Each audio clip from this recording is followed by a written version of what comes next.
Good evening again. Thank you for joining us. Tonight we are going to be providing a brief update on the status of our negotiations. So you have members of the school board here as well as members of our negotiations team. I want to begin by just acknowledging that this is now day 6 of the strike, which means that 6 days that our students have not been in school with caring adults and learning in their school setting. And so this is very well known to any student out there from Minneapolis Public Schools as well as their families. And it's very heartbreaking and disappointing. And so ultimately we want to get our students back in school, want to get them around the adults who care very much for them in the classrooms. And we remain committed to negotiating and coming to a resolution so that we can have our kids back in school. So I'm going to turn it over to Chair Ellison, and we'll provide you with a little bit of information about the progress of our negotiations today. Thank you, Superintendent. Good evening. Mediations were scheduled today from noon till 6. MPS has read or heard suggestions that we are not at the negotiations table or willing to have discussions about the proposal. We want to be very clear in stating that the negotiation table is our first priority for everyone on the team, and we welcome any conversation that will help us reach an agreement. MPS has notified the MFT that our proposal to them we have met our financial parameters, and those parameters can be found on our website. So while the MFT would like a counterproposal from MPS, we do not have the finances to expand the cost of our contract proposal. We have been thinking creatively about ways we can compromise, but we have reached our financial limitations. Thank you. To provide a bargaining update, we have 15 different bargaining groups, so we are continuously negotiating. To date, we've reached agreement with 7 of those groups within our board financial parameters. Today, our SEIU union, food service, filed their intent to strike with the Bureau of Mediation. This action does not mean a strike will occur, but rather it starts the 10-day cooling off period.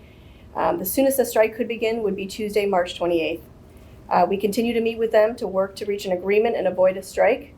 Our SEU represents our food service, represents physicians and nutrition services that serve our students. It's also important to note that SEIU employees have been invaluable throughout the pandemic, serving on the front lines, delivering food boxes in the early days, as well as throughout all of distance learning. MPS wants to reassure our families that if a strike does take place, we're committed to ensuring our students get their daily meals. We'll be at the mediations table as long as we can, 24/7, to get a deal done with all of these groups to get our students back in school.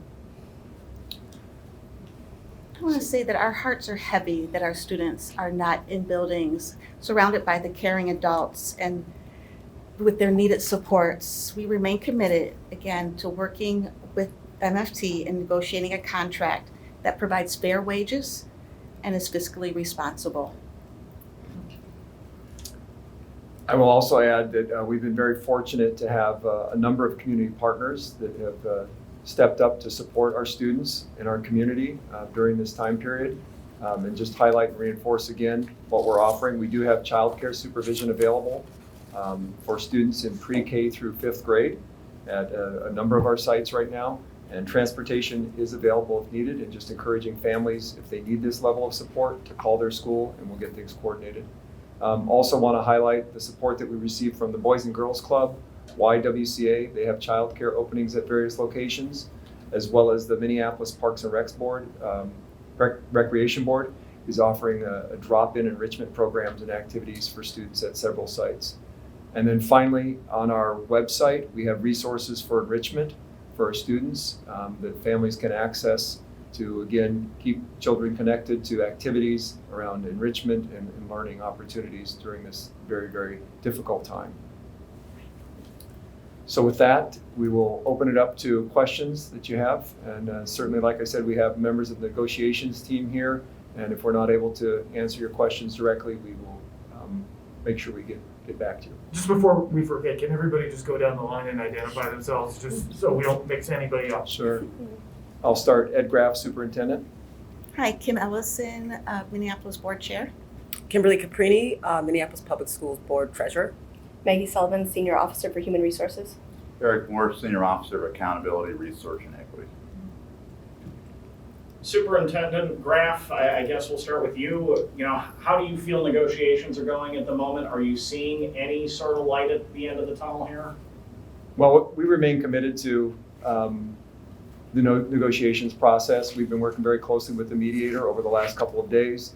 You know, it's much slower than what we'd like to see. Obviously, there's a difficult space we're in when our students are not in school, but you know, the members of the negotiation team, the board has been very clear on how we want to get this agreement settled, and doing so as quickly as possible, I think is advantageous for not only our students and families, but for the Minneapolis community at large. So with the proposal being at your fiscal limit, what do you see as the next step in continuing that negotiation conversation?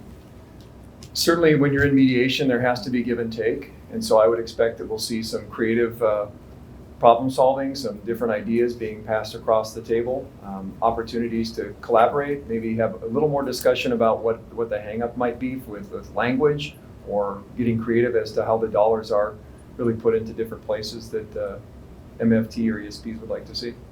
But so far since the weekend, you haven't seen that kind of creative offer from the union? We're working with the mediator, and we had some of those discussions taking place today. And so we're optimistic that tomorrow we'll be able to have more of those conversations. Superintendent Graff, over the weekend, MFT sent out a press release that MPS negotiators did not show up at the table here. What's the response to that here?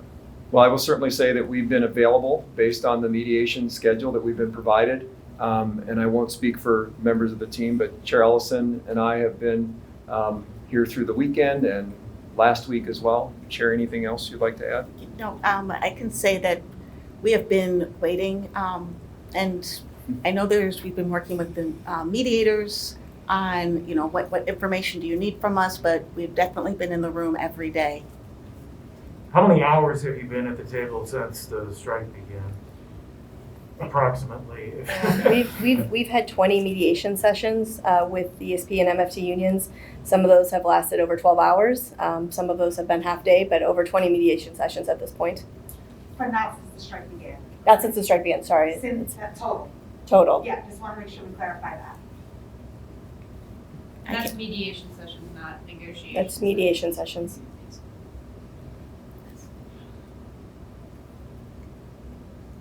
Any other questions?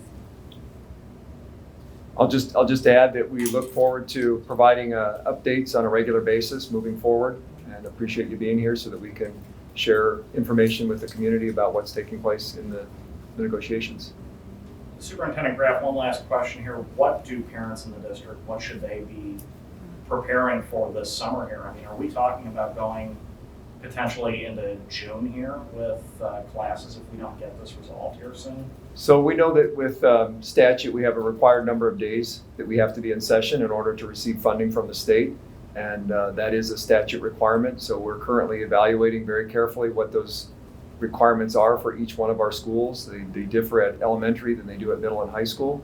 And so again, our commitment is to get a settlement so that we can get our students back in school, getting them connected with the caring adults that they love being around every single day, and the learning that we know is needed for their academic success.